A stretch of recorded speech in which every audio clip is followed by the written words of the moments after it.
자, 우리가 지난 시간에 배웠던 거 정말 중요한 거 몇 가지만 간략하게 복습을 하고 이번 시간 내용은 이제 인터폴레이션 관련해서 좀 얘기를 하도록 합시다. 자, 그리고 제가 그러니까 외부 유튜브 영상 2개 올려놨어요. 그 뭐지 온라인 강의에다가 엘리어시킨 관련된 얘기거든요. 그러니까 샘플링이 충분하지 않을 때 우리가 어떤 영상물을 봤을 때 나타나는 건데 그거 관련해서 한번 뭐 이렇게 길지 않으니까 한번 사전에 좀 받으면 좋겠어요. 오늘 아마 거기까지 나가긴 좀 어려울 것 같고 아마 다음 시간에 관련된 얘기를 하게 될 테니까 그거 한번 봐주세요. 자, 지난 시간에 했던 내용 중에 이제 사실 가장 뭐 중요한 얘기는 뭐 우리가 자, 이와 같은 신호를 어떻게 하면 이제 잘 샘플링할 수 있는지에 대한 얘기를 했었죠. 자, 샘플링을 잘 하기 위해서의 첫 번째 조건은 밴드 리미티드 된 신호여야 한다라는 것. 그리고 두 번째가 이제 나이키스트 샘플링 시어렘이라는 게 있었어요. 자, 밴드가 리미트 되어 있을 때, 자, 어떤 XT라고 하는 신호가 프리 트랜스폼된 X 오브 J 오메가라는 신호가 있을 때, 자, 여기를 마이너스 오메가의 맥스, 여기를 오메가의 맥스로 보게 되면, 자, 이것이 이제 밴드 리미티드 되었다는 의미죠. 자, 이 구간 안에서만 존재하고 구간 밖으로는 이게 그 프리퀀시 값이 존재하지 않으니까 밴드가 제한되어 있는 거고, 자, 그러면 이 밴드가 제한되어 있을 때, 자, 우리가 오메가 S라고 하는 샘플링 프리퀀시가 있었어요. 샘플링을 얼마나 자주 할 거냐에 대한 걸 얘기하는 건데, 샘플링 프리퀀시는 우리가 T분의 2파이로 이제 정의를 할 수 있었고, 자, 이 샘플링 프리퀀시와 지금 요 오메가 맥스라고 하는 혹은 뭐 교재에 따라서는 오메가 값이 아니라 이와 같은 실제 이제 앵귤러 프리퀀시가 아니라 그러니까 템포럴 프리퀀시로 쓰는 경우도 있어요. 뭐 다 같은 개념이라고 생각하면 돼요. 자, 이 맥스 값이 이렇게 정의됐을 때 자, 2배의 오메가 맥스 값보다 자, 오메가 S가 더 커야지 샘플링이 잘 된 거다라고 하는 게 첫 번째, 지금 이제 두 번째 조건이었죠. 자, 이 두 조건을 만족해야지 샘플링이 잘 된 샘플링이었어요. 그리고 우리가 다시 원버전으로 이제 복구를 시켜주는 것을 우리가 리스토레이션이라고 했었고, 자, 샘플링된 값들이 이렇게 존재할 때, 자, 이 샘플링된 값과 값 사이에는 일단 우리가 실제 얻은 값은 없는 거죠. 그러면 실제 얻은 값들을 이용해서 그 사이 값을 채워주는 것을 우리가 인터폴레이션이라고 한다라고 얘기했었죠.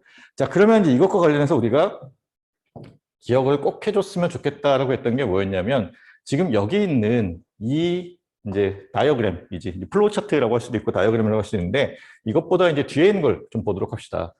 자, 뒤에 있는 걸 보게 되면 지금 어떤 얘기를 하고 싶었냐 하면 지금 자, 여기는 물론 이제 요 필터가 이제 제로 오더 필터였어요.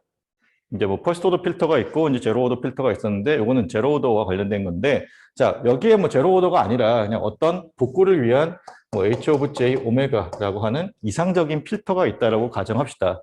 자, 그리고 그 이상적인 필터는 우리가 앞에서 로페스 필터를 얘기했었어요. 자, 지금 그게 여기는 이 얘기죠. 지금 우리가 그때 이제 같이 얘기를 나눴었던 게 지금 여기 X 오브 J 오메가라고 하는 것을 자, P 오브 J 오메가라고 하는 임펄스 트레인의 컨볼루션을 컨볼루션 아니고 컨볼루션을 하게 되면 그때의 자, XP 오브 J 오메가라고 하는 신호가 나오게 되는데 그러면 XP 오브 J 오메가를 다시 X 오브 J 오메가의 형태로 만들어지기 위해서는 어떻게 해야 될까라는 거였는데 그게 지금 여기 보면은 자, 여기 게인이 T인, 이득값이 T인 로페스 필터를 취해주면 요 안에 하나만 남게 되고 여기 T분의 1로 스케일 다운 됐었는데 요 이득이 T니까 이제 스케일 업 돼서 이제 1이 되는 자, 여기 1을 만족하고 이 부분들이 다 없어지고 나면 요거 하나만 남는 그런 형태가 됐었죠.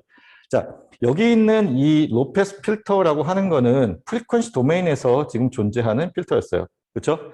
X 오브 J 오메가, X 오브 J, H 오브 J 오메가라고 하는 필터에 대한 얘기를 하는 건데, 자, 이 이상적인 경우에는 이렇게 할 수 있고, 이제 말 그대로 이상적인 경우라고 하는 거는 우리가 실제로 이제 쓰기는 어렵다는 얘기니까, 이상적이지 않은 경우에 대해서 우리가, 그러니까 실제 경우에 대해서 어떻게 필터를 디자인하면 좋을지에 대한 거를 지금 일단, 그, 인터폴레이션 과정에서 좀 배워볼 거예요. 그래서 뭐, 그때 이제 인터폴레이션 관련해서 간략하게 설명을 했었는데, 오늘 조금 더 이제 자세하게 설명을 할 거고, 자, 지금 이와 같이 XP 오브 J 오메가가 샘플링이 충분히 되지 않는 경우에는 지금 여기 보면은 자, 오메가 S를 기준으로 이 삼각형들이 하나씩 복사되는 거죠. 그리고 이 삼각형은 마이너스 오메가 M부터 플러스 오메가 M 사이의 값을 가져요. 그러면 자, 여기를 기준으로 요 절반만큼의 거리가 오메가 M, 그리고 여기 또 절반만큼의 거리가 오메가 M 해당되죠. 그래서 지금 여기 있는 이 꼭지점에 대한 좌표가 WS, 아니 오메가 S 마이너스 오메가 M 값이 된다라는 것은 이해가 될 거예요. 그러면 자, 이것이 충분히 멀리 있어서 자, 그러니까 인접한 것들끼리 충분히 거리가 있어서 이 사이에 우리가 필터를 놨을 때 이 하나의 삼각형만 따로 띄어져 나오면 괜찮은데 샘플링이 충분히 일어나지 않는 경우에는 지금 이와 같은 문제가 일어나요. 자, 샘플링이 충분히 일어나지 않았다는 얘기는 자, t분의 2파이에서 자, 오메가 s 값이 이렇게 되는데 자, 얘가 충분히 크지 않다는 얘기지. 그렇죠? 충분히 크지 않다는 얘기는 요 값이 작다는 얘기예요. 그러니까 요 간격이 줄어든다는 얘기예요. 간격이 줄어들어서 점점 줄어들다 보면은 이 둘 사이의 간격이 오메가 m보다 작아질 수 있겠죠. 그렇죠? 아, 오메가 m이 아니고 오메가 m 여기가 오메가 m이고 오메가 m이니까 뭐 어쨌든 예, 작아질 수 있겠죠. 그런 경우에 이와 같이 이제 치고 들어가는 부분이 있고 딱 떨어지지 않는 거야. 그러니까 옆에 것이 같이 포함되어 있어서 지금 이 신호가 그러니까 요 원본 신호가 그대로 나오지 않는 경우를 우리가 엘리어싱이라고 한다. 그리고 이때 나이키스 샘플링 시어렘을 만족하지 않기 때문에 이런 일이 벌어진다라는 거예요. 자, 그러면 이제 여기서 이제 얘기하고 싶었던 거는 아이디얼 로페스 필터를 취하는 게 일단 우리가 원하는 거예요. 이상적으로 원하는 거. 아이디얼 로페스 필터를 취하게 되면 자, XP 오브 J 오메가가 우리가 이제 뒤에서 보는 XR의 P 혹은 XR 오브 J 오메가라고 하는 신호로 바뀌게 되는 거죠. 그렇죠? 궁극적으로 우리가 원하는 거는 샘플링을 잘 하고 그 샘플링을 다시 그러니까 연속 시간 신호로 만들어주는 거예요. 그러니까 이 리스토레이션 된 요 신호를 잘 만들어주는 거. 그러니까 원본 신호와 거의 비슷하게 만들어주는 게 우리가 하고 싶은 거예요. 그래서 자, 이 과정에서 일단 이상적인 거는 자, 아이디얼 로페스 필터를 취하는 건데 그 아이디얼 로페스 필터를 취할 때 우리가 하나 조건이 있었죠. 자, 뭐 기억해야 될 게 뭐냐면은 마이너스 오메가 C부터 오메가 C까지 사이에 이제 컷오프 프리퀀시가 존재한다라고 했었어요. 근데 이 컷오프 프리퀀시는 지금 이와 같은 이제 신호가 있다라고 했을 때 자, 오메가 M보다는 여기 오메가 M보다는 오른쪽에 그리고 오메가 S 마이너스 오메가 M보다는 왼쪽에 위치하는 뭐 이 사이 어딘가에 존재하면 되죠. 근데 이거를 항상 계산하기가 힘드니까 아예 그냥 우리가 룰을 정한 게 오메가 C를 자 얘와 얘의 거리가 오메가 S만큼이에요. 그럼 오메가 S의 절반을 딱 잡게 되면 요 위치에 딱 절반만큼이 나오겠지. 이거를 넘어가서 존재하면은 그때는 이제 엘리어싱이 생기는 거고 이렇게 샘플링이 제대로 안 된 거고 뭐 그래서 이제 간단하게 하기 위해서 오메가 C를 자 2분의 오메가 S로 그러니까 실용적으로는 이렇게 정해요. 알겠죠? 그리고 이 책에서 앞으로는 오메가 C에 대한 그러니까 컷오프 프리퀀시에 대한 정보가 주어져 있지 않으면 그냥 샘플링 프리퀀시의 절반으로 본다라고 생각하면 좋겠어요. 알겠죠? 자, 그러면 일단 아이디얼 로페스 필터와 관련된 얘기이고 자, 지금 우리가 그러니까 궁극적으로는 여기 이 신호를 다시 만드는 거예요. XT라고 하는 신호에 자, 그러니까 임펄스 트레인을 곱하고 그리고 그 XPT라고 하는 신호가 만들어지면 거기에 어떤 필터를 자, 컨버루션을 해서 그러니까 타임 도메인에서 컨버루션을 해서 그 필터가 그러니까 지금 원본 신호와 비슷한 복원된 신호를 만드는 것이 목적이다. 자, 그러면 이제 여기 인터폴레이션으로 넘어가 봅시다. 자, 지금 여기 이제 나왔던 얘기가 이제 제로 오더 홀드에 대한 얘기죠. 지금 그러니까 중요하게 생각해야 될 게 뭐냐면 여기서는 곱이에요. 타임 도메인에서 임펄스 트레인과 지금 XT라고 하는 것은 곱으로 해요. 컨버루션이 아니라. 그리고 자, 여기 이 필터를 거칠 때는 타임 도메인에서 컨버루션으로 계산을 해요. 그래서 아까 앞에서도 지금 임펄스 트레인의 형태, 그러니까 그 프리퀀시 도메인에서 여기 임펄스 트레인과 같은 이와 같은 형태의 지금 이것이 컨볼루션으로 이루어진 결과가 이렇게 나온다라는 거죠. 그래서 요거는 좀 잘 기억했으면 좋겠어요. 그러니까 헷갈리는 사람들이 좀 있더라고요. 그러니까 어떤 신호가 어떤 시스템에 들어가면 무조건 컨볼루션으로 생각하는데 지금 여기서는 곱으로 계산을 해요. 자, 그러면 자, 오늘 할 얘기를 좀 해보도록 합시다. 자, 지난 시간에 간략하게 얘기는 했었어요. 리니어 인터폴레이션이다라는 거. 자, 그러면 일단 우리가 먼저 생각해야 될 게 뭐냐면은 임펄스 응답을 구하는 거를 한번 생각해 볼게요. 우리가 지금 하고 싶은 게 뭐냐면 지금 여기 있는 것과 같이 뭐 H 오브 J 오메가라고 합시다. 지금 여기 뭐 여기는 이제 제로 오더 홀드라서 H 제로 T라고 되어 있는데 자, 저 자리에 들어갈 필터를 잘 디자인하고 싶은 거예요.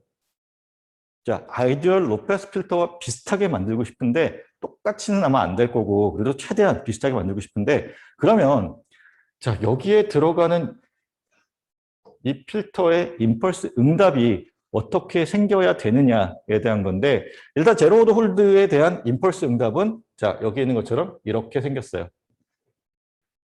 자, 제로 오더 홀드가 왜 이렇게 생길지 한번 좀 생각해 봐요. 조금 이따 다시 다룰 거긴 한데 제로 오더 홀드 같은 경우는 임펄스 응답이 저렇게 생기는 게 맞고요. 자, 그리고 이제 하나 더 봅시다. 지금 여기 요거는 퍼스트 오더 홀드예요. 여기 아래에 있는 얘는 퍼스트 오더 홀드예요. 그러니까 리니어 인터폴레이션 하게 되면 우리가 직선을 그려주게 되는 거잖아요. 직선을 그려줬을 때에 자, 이와 같은 임펄스 응답이 나와요. 그리고 이 임펄스 응답과 XPT라고 하는 신호를 컨볼루션을 해서 우리가 XRT, 그러니까 타임 도메인에서 XRT라고 하는 신호를 만드는데 자, 그 과정이 여기 있어요. 여기 보면은 자, 이런 식의 삼각형 모양이 점선으로 이렇게 그려져 있죠. 이것들이 지금 자, 임펄스 응답과의 컨볼루션을 지금 보여주는 거예요. 그죠. 임펄스 응답과의 컨볼루션을 보여주는 거예요. 그러면 일단 첫 번째는 자, 얘가 혹은 저 앞에서 봤었던 제로 오더 홀드에 대한 임펄스 응답이 왜 그렇게 생기는지 봅시다. 자, 제로 오더 홀드라고 하는 것을 우리가 하기 위해서는 점이 몇 개 필요할까? 그리고 리니어 인터폴레이션을 하기 위해서는 우리가 점이 몇 개 필요할까라는 거를 이제 먼저 고민해 봤으면 좋겠어요. 한번 생각해 봐요. 그러니까 제로 오더 홀드가 어떻게 생겼는지, 퍼스트 오더 홀드가 어떻게 정의되는지, 그리고 세컨 오더 홀드는 그러니까 그럼 이렇게 보자. 제로 오더 홀드는 어떻게 생기는 거냐면 자, 이런 식으로 생겨요. 그냥 어떤 뭐 X축, Y축이 있다고 했을 때 이런 식으로 생겨. 자, 퍼스트 오더 홀드는 일단 이런 식의 직선의 형태로 생겨요. 그러면 자, 이거를 우리가 수식으로 나타내면 y equal a의 형태예요. 그게 제로 오더 홀드야. 상수 형태인 거죠. 그렇죠?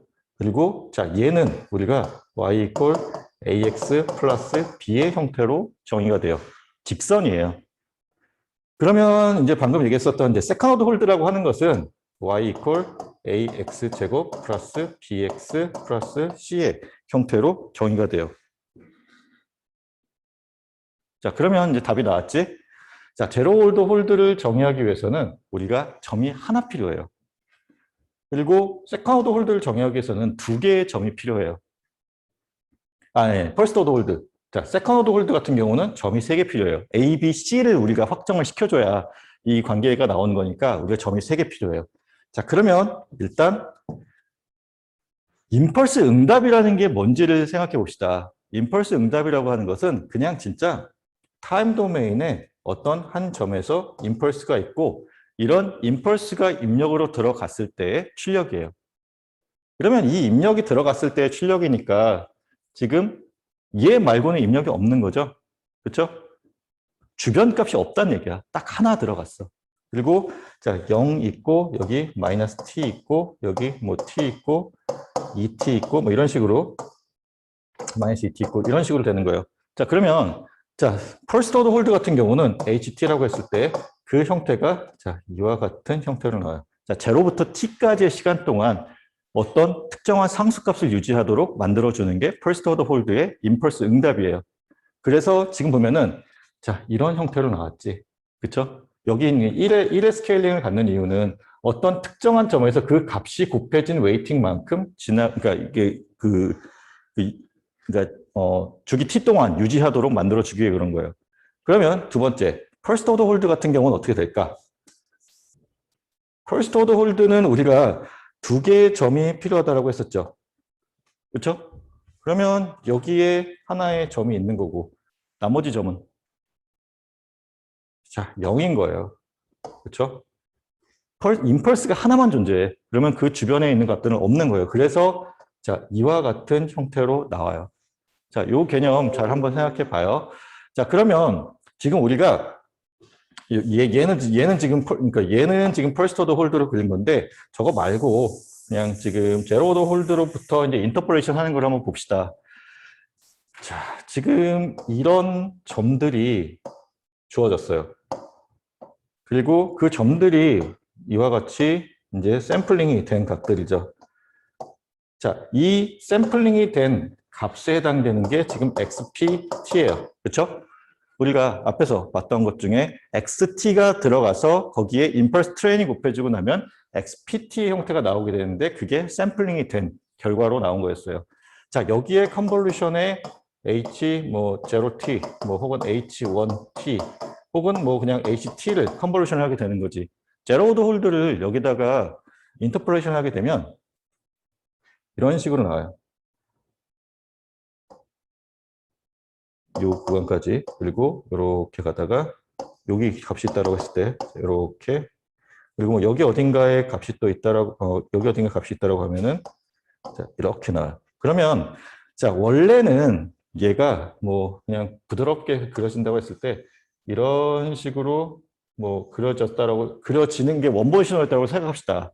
근데 거기다가 우리가 제로 오더 홀드로 인터폴레이션을 하게 되면 자 지금 요 형태 아까 봤었던 1의 값을 갖고 주기 t 동안 이 값을 유지하는 얘가 곱해지는 형태이기 때문에 자 지금 요것들이 이런 식으로 자 실제 인터폴레이션 돼서 나오는 값들은 요건 거예요. 그러니까 이런 식의 계단 형태의 값들이 인터폴레이션 돼서 나오는 거예요. 그리고 자 원본 신호와의 지금 차이가 있는 부분들은 에러로 나타나는 거겠죠. 자 에러가 굉장히 크죠. 근데 어쨌든 인터폴레이션이야. 중간값을 우리가 채워줬잖아요. 우리가 실제로 얻은 값은 여기 있는 건데 이 실제로 얻은 값을 이용해서 자 이게 중요해. 실제로 얻은 값을 이용해서 그 사이 값들을 채워줬어요. 그렇죠? 자, 요게 제로 오더 홀드를 이용한 리니어는 아니지. 인터폴레이션이에요. 자, 그러면 이제 퍼스트 오더 홀드를 이용한 인터폴레이션을 봅시다. 자, 방금 전과 마찬가지로 이런 값이 샘플링돼서 나왔다라고 해요. 자, 여기 사이는 뭐 마이너스 2t, 뭐 마이너스 t, 0, t, 그다음에 자, 여기 뭐 2t라고 합시다. 그러면 여기서는 어떻게 되냐면 아까 우리가 방금 전에 봤던 것처럼 이때의 임펄스 응답은 자, 마이너스 t 플러스 t 사이에 자, 1의 값을 갖는 이런 형태의 임펄스 응답이 나왔어요. 자, 그럼 얘랑 지금 여기 있는 요거랑 자, 뭐 h1의 t와 x p 오브 t가 서로 컨볼루션이 되는 거지. 그러면 자, 이러한 형태가 여기에 그러니까 그 하나씩 복사돼서 나간다 했잖아요. 이 중심. 자, 여기서 이 제로가 중심이에요. 제로를 중심으로 지금 여기 이게 하나 복사돼서 가는 거지. 그러면 지금 뭐 높이가 얼마인지는 모르겠지만 뭐 대략적인 높이를 봤을 때 자, 마이너스 3t가 있다라고 하면 자, 이런 삼각형이 하나 그려져요.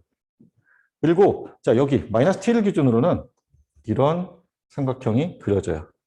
그리고 자, 여기 제로를 기준으로도 자, 이런 삼각형 그리고 자, 여기 좀 내가 너무 넓게 그렸는데 그냥 뭐 균등하게 공간이 존재한다고 봅시다.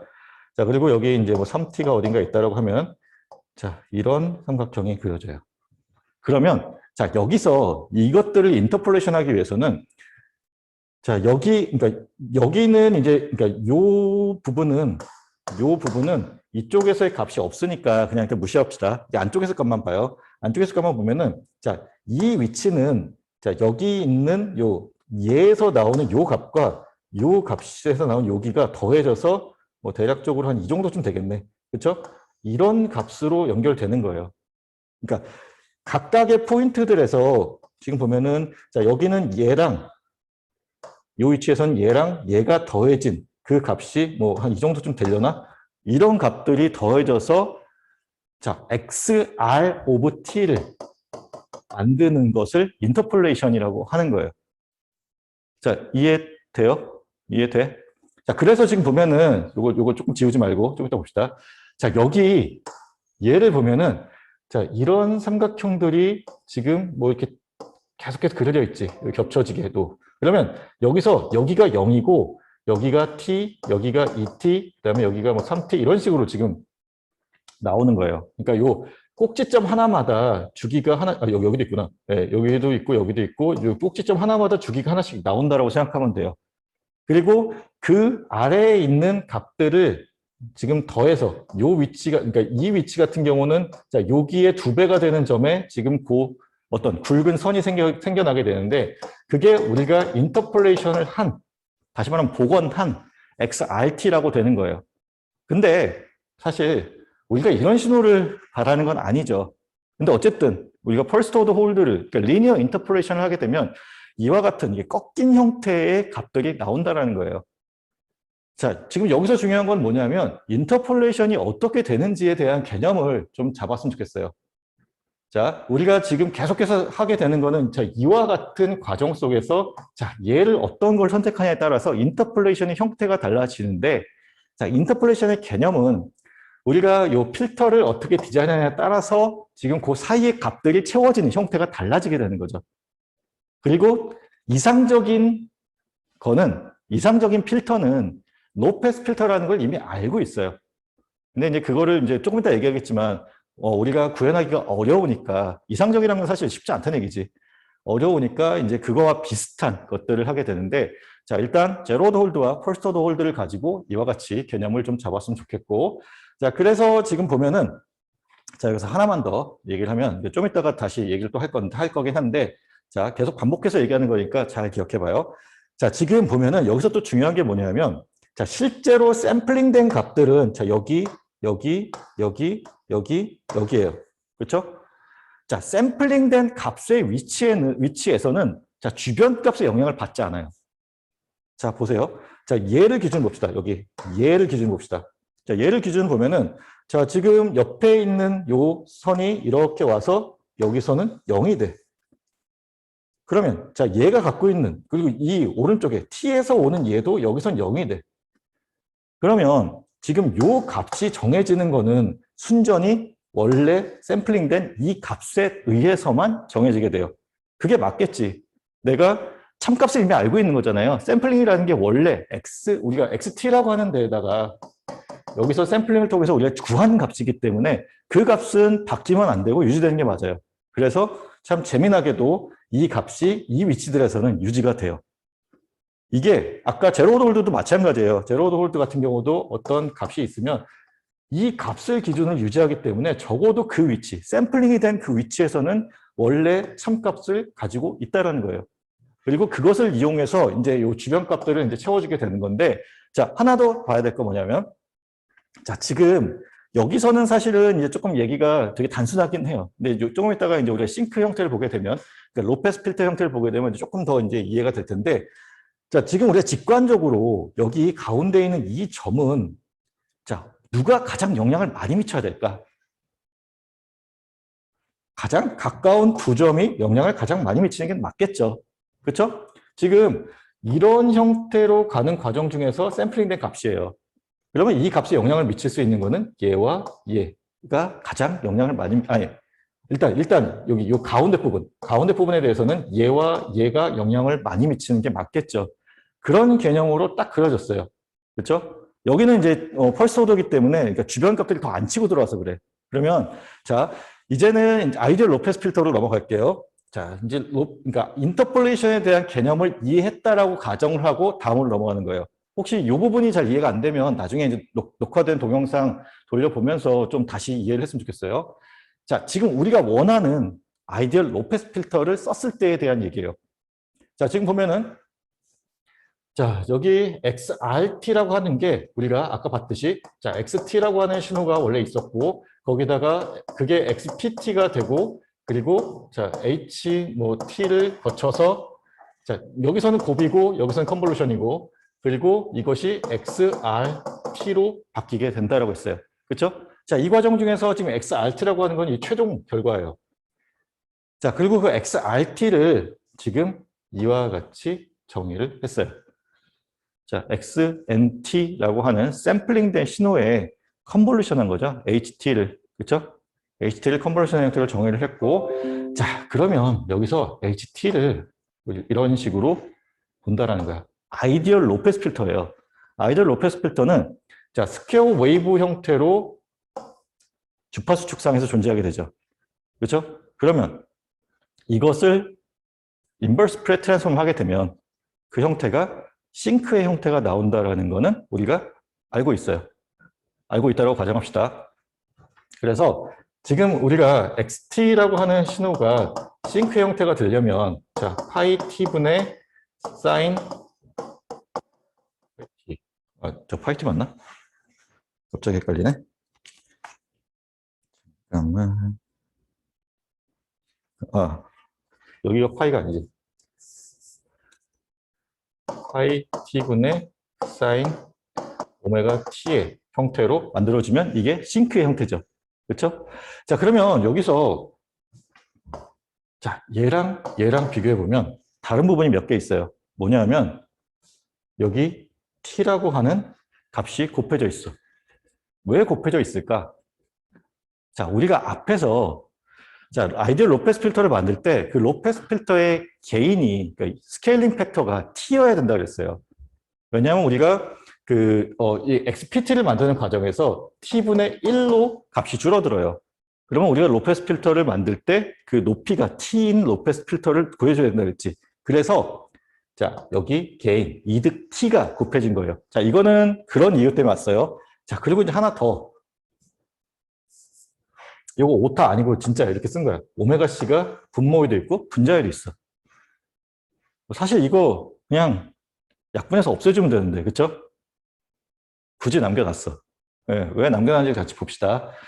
자, 지금 아까 우리가 봤었던 이제 개념과 이제 연결되는 건데, 지금 보면은 여기 얘가 XPT예요. 지금 여기 임펄스 트레인이 곱해진 결과가 여기 XPT가 있는 거죠.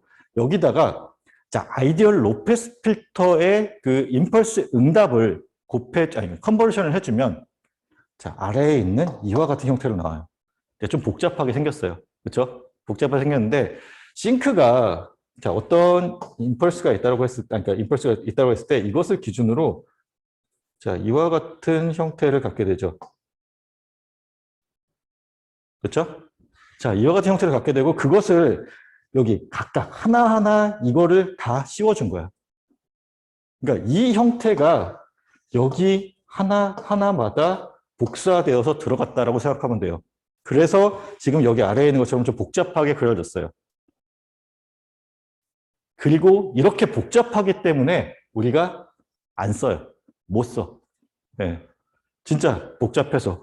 지금 이 싱크라고 하는 거는 마이너스 무한대부터 플러스 무한대 구간에서 정의가 되잖아요. 그러면 우리가 자, 지금 뭐 이 점의 위치에서 여기는 지금 실제로 여기 샘플링이 된 그 위치예요. 자, 샘플링이 된 위치는 얘만 영향을 미치지. 지금 그림을 보면. 그래서 상관없어요. 근데 자, 여기를 봅시다. 여기. 요 가운데 점. 얘는 어떻게 될까? 일단은 요 뭐 A라는 점이 있고 B라는 점이 있다고 했을 때 A와 B의 위치에 있는 싱크가 가장 큰 영향을 미치기는 해요. 근데 지금 여기는 그러니까 다 그려놓지 않아서 그런데 저 멀리 어딘가 그러니까 여기다 그러면 화면에 걸려서 안 보이지.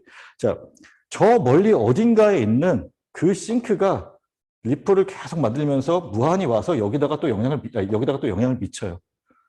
뭐 얘만 영향을 미치겠어요? 더 멀리 있는 것도 이게 계속해서 와서 아주 작게나마 영향을 미친다는 거예요. 그럼 우리가 아이디얼 로페스 필터를 쓰게 되면 마이너스 무한대부터 플러스 무한대까지에 대한 모든 시간에 대해서 고려해줘야 된다는 얘기예요.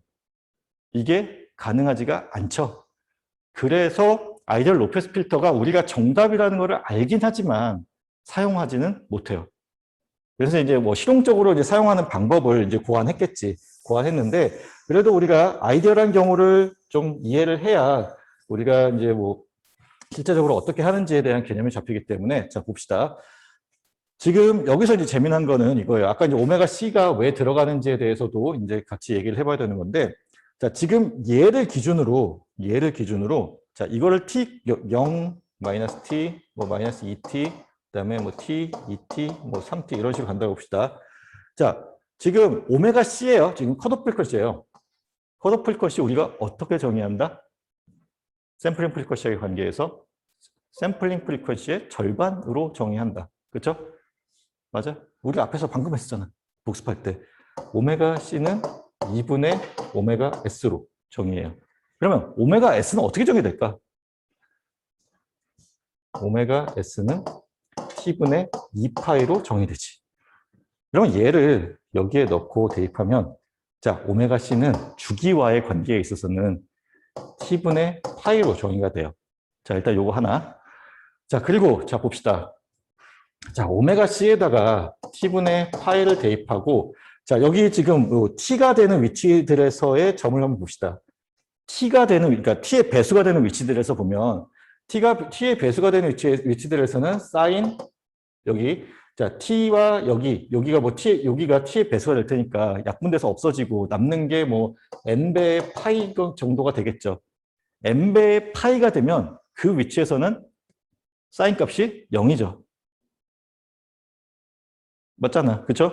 그래서 자, 그 주변 값들이 자, 여기는 0이고 여기는 뭐 t, 2t라고 했을 때 자, 여기 얘를 기준으로 그려진 이 싱크가 자, 요 위치들에서는 0이 된다는 거예요. t, 2t, 3t 요 위치들에서는 0이 된다는 거야. 그래서 정말 재미있게도 자, 요 실제로 샘플링된 뭐 t의 주기가 그러니까 t의 배수가 되는 위치들에서는 실제 얻어진 값들만 영향을 미쳐요. 자, 요게 첫 번째. 자, 그리고 지금 일단 0이 된다는 걸 알았는데 실제 얻어진 값들만 영향을 미치느냐? 그거는 이제 확인해 봐야 되지. t 이퀄 0일 때를 대입해야 돼요. 자, 오메가 C를 지우지 않고 남겨놓은 이유 중에 하나가 t 이퀄 0일 때를 봐야 돼서 그래요. 자, t 이퀄 0일 때 그때는 어떻게 돼요? 분모도 0, 분자도 0. 우리가 계산을 할 수가 없죠. 이런 경우 어떻게 계산해? 로피탈 정리라는 걸 쓰죠. 그렇죠? 로피탈 정리를 쓰게 되면 자, 분모에 남는 게 파이가 남고 자, 분자에 남는 게 자, t 곱하기 자, 오메가 C가 미분되면서 하나 나가서 오메가 C가 되게 되지. 자, 그러면 여기다가 자, t 곱하기 오메가 C인데 오메가 C 대신에 지워버렸네. t분의 파이가 오메가 C 그러니까 주기와의 관계에서의 오메가 C의 값이라고 했지. 그렇죠? 이걸 대입해요. 그러면 자, 파이 분의 t 곱하기 오메가 C가 t분의 파이니까 곱하면 1. 자, 그러면 t 이퀄 0일 때는 웨이팅 1을 갖는 거예요. 그 자신의 값만 유지한다라는 거예요. 그러니까 웨이팅 값이 2가 되면은 원래 샘플링 된 값보다 이제 2배가 되는 위치의 값이 나오는 거잖아요. 그게 아니라 실제로 얻어진 그 위치에서는 웨이팅 값이 1이라는 거예요. 자, 그리고 하나 더.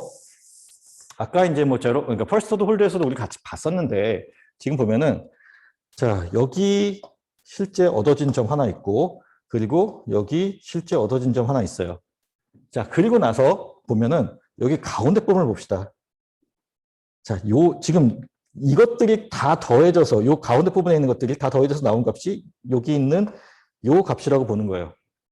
자, 요 값에 가장 영향을 많이 미친 점은 혹은 데이터는 싱크는 얘와 얘가 가장 영향을 많이 미쳤죠. 지금 보면은 왼쪽에서 이런 식으로 떨어지는 점 여기 그다음에 오른쪽에서 이렇게 떨어지는 점 여기 이 두 값이 가장 영향을 많이 미쳤겠죠. 그리고 나서 이제 이 아래쪽에 있는 얘네들이 조금 영향을 미쳤어요. 그래서 굉장히 직관적이죠. 자, 우리가 알고 있는 그 값들이 자 가까이 있는 것에 영향을 더 많이 받더라라는 것까지 직관적으로 이해가 돼요. 자, 이게 인터폴레이션의 개념이에요. 그리고 자, 아이디얼 로페스 필터를 우리가 쓰고 싶지만 쓰지 못하는 이유 중에 하나가 방금 얘기한 것처럼 자, 마이너스 무한대부터 플러스 무한대까지 고려해 줘야 된다라고 하는 계산량이 너무 많다라고 하는 이유 때문에 그래요. 알겠죠? 자, 그래서 지금 보면은 여기 자, 제로 오더 홀드라고 했을 때 제로 오더 홀드가 지금 이런 식의 H0T 값을 갖게 되죠. 자, 스퀘어 웨이브 형태고 얘를 우리가 주파수 도메인으로 트랜스폼을 해주게 되면 싱크 형태로 생기겠죠? 그래서 지금 여기 있는 이와 같은 싱크의 형태로 나와요. 그리고 지금 보면은 자, 여기 얘가 아이디얼 로페스 필터예요. 아이디얼 로페스 필터와 제로 오더 홀드를 비교했을 때 지금 요 바깥쪽에 있는 이만큼의 프리퀀시가 더 영향을 미치죠. 자, 이거는 자, 정확하게 얘기하면 엘리어싱은 아니에요. 근데 엘리어싱 비슷한 아티팩트, 에러예요. 이제 아티팩트라고 얘기를 하는데, 자, 엘리어싱이라고 하는 거는 우리가 샘플링을 충분히 하지 않았기 때문에 생기는 아티팩트예요. 그렇죠? 근데 샘플링은 충분히 이루어졌어요. 샘플링은 충분히 이루어졌는데, 문제는 뭐야? 우리가, 자, 영상이 아니라 신호를 복원하기 위한 필터를 좀 아이디어하지 못한 걸 썼기 때문에 나타나는 거예요. 그래서 정확하게는 엘리어싱은 아니고 엘리어싱 비슷한 그런 아티팩트가 나타난다라는 거예요. 자, 그러면 얘네들을 최소화시켜주는 게 앞으로의 목적이에요. 자, 그리고 아까 이제 요 아이디얼 로페스 필터를 쓰지 못하는 이유 중에 하나가 계산량이 많다고 그랬죠?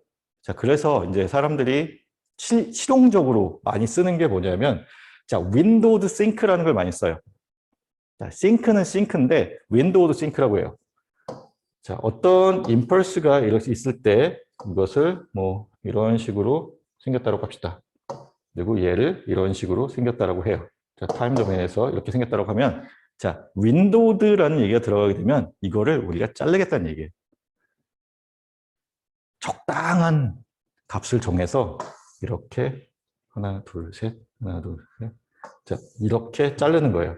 그래서 자, 이 바깥쪽에 있는 얘네들은 없다라고 치고 안쪽에 있는 자, 이와 같은 형태의 자, 윈도우드 싱크 형태의 필터를 만들어서 걔를 얘와 컨볼루션을 시키면 그 싱크와 비슷한 형태의 인터폴레이션이 되는데 정확하진 않겠지. 당연히 지금 여기 보면은 이 점의 값들을 계산하기 위해서 저 멀리서 이렇게 오는 조그만 값들이 다 더해져야 된다고 했잖아요. 더해지거나 빼져야 된다고 했잖아요. 그만큼의 에러는 있는 거예요. 그리고 자, 얘를 뭐 많이 포함시켜서 컨버전을 하게 되면 에러는 줄어들어요. 근데 계산량이 많아지지. 그래서 그 적당한 값을 이제 찾아주는 것은 이제 실용적으로 이제 그 어떤 제품을 만들거나 어떤 이제 프로세싱을 하는 사람이 이제 경험적이거나 아니면 이론적으로 검증해야 되는 문제예요. 자, 이렇게 사용한다라고 하는 게 오늘 이제 배운 내용 중에서 가장 중요한 얘기예요. 자, 그러면 이제 봅시다. 뒤에 이제 first order hold에 대한 얘기예요. 자, first order hold라고 하는 거는 자, 지금 이 그림을 정말 잘 기억하고 있어야 돼요. 알겠죠? 우리가 지금 7장에서 계속 얘기하는 거는 이 그림을 놓고 얘기하는 거예요.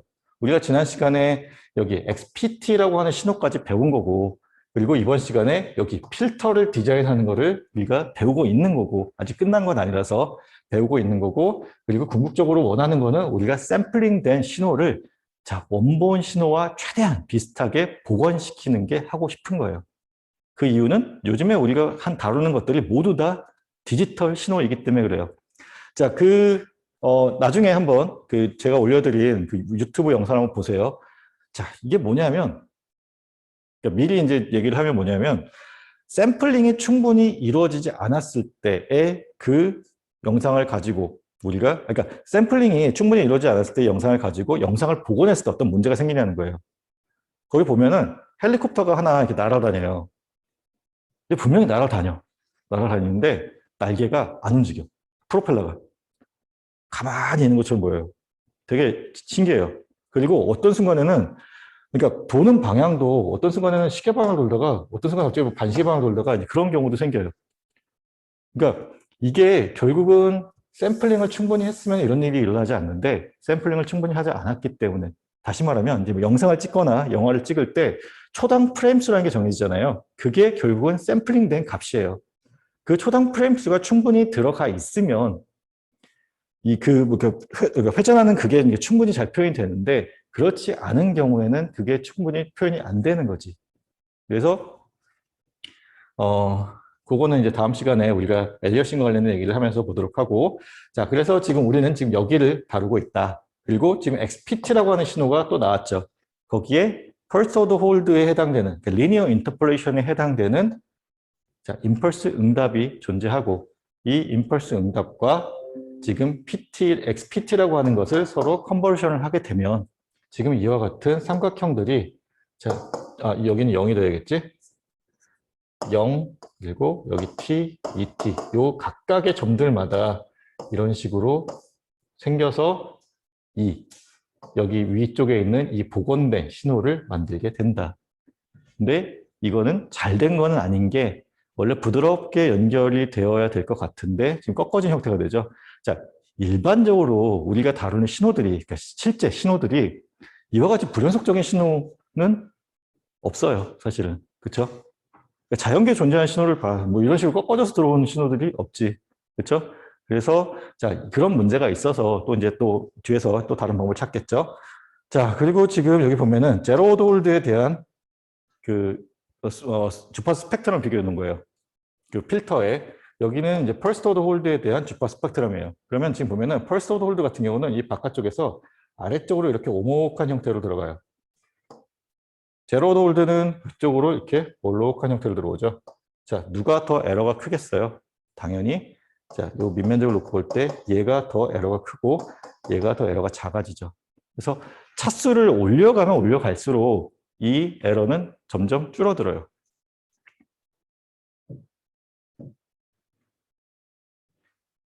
자, 이제 요게 이제 엘리어싱과 관련된 얘기인데 요거는 일단 다음 시간에 해야 될 것 같고, 자, 혹시 질문 있을까요? 과제가 조금 많이 어려웠었나 봐. 어저께 과제 제출을 못한 사람들이 꽤 많던데 이메일로 저한테 좀 보내주세요. 뭐 좀 늦더라도 그래도 풀어보는 게 좋아서. 자, 그 과제 풀이와 관련해서 좀 얘기를 하면 저랑 이제 그 두 번째 회로를 들었던 사람들은 라플라스 트랜스폼을 우리가 어떻게 푸는지를 연습을 했었잖아요. 자, 교재에 보면은 그 푸리에 트랜스폼에 그 기본적인 푸리에 트랜스폼의 그 테이블이 있어요. 그리고 우리가 뭘 또 배웠었냐면 푸리에 트랜스폼의 프로퍼티를 배웠어. 그러면 어떻게 하면 될까? 자, 문제에 주어진 어떤 식이 있으면 그 식과 가장 유사한 식을 테이블에서 찾아내요. 그리고 나서 뭐 타임 시프트가 있으면 타임 시프트, 뭐 프리퀀시 시프트가 있으면 프리퀀시 시프트 그런 식으로 프로퍼티를 이용해서 변형해 가면서 가장 유사한, 그러니까 가장 정확한 답을, 아니 정확한 답을 찾아내는 거지. 우리가 그 라플라스 트랜스폼 할 때 그런 식으로 했었잖아요. 라플라스 트랜스폼 테이블을 놓고 가장 유사한 걸 찾아서 거기에 맞는 또 프로퍼티를 써서 이제 정확하게 맞는 매칭된 폼을 찾으면 그게 라플라스 트랜스폼 혹은 인버스 라플라스 트랜스폼이 되는 형태였죠. 자, 여기도 마찬가지예요.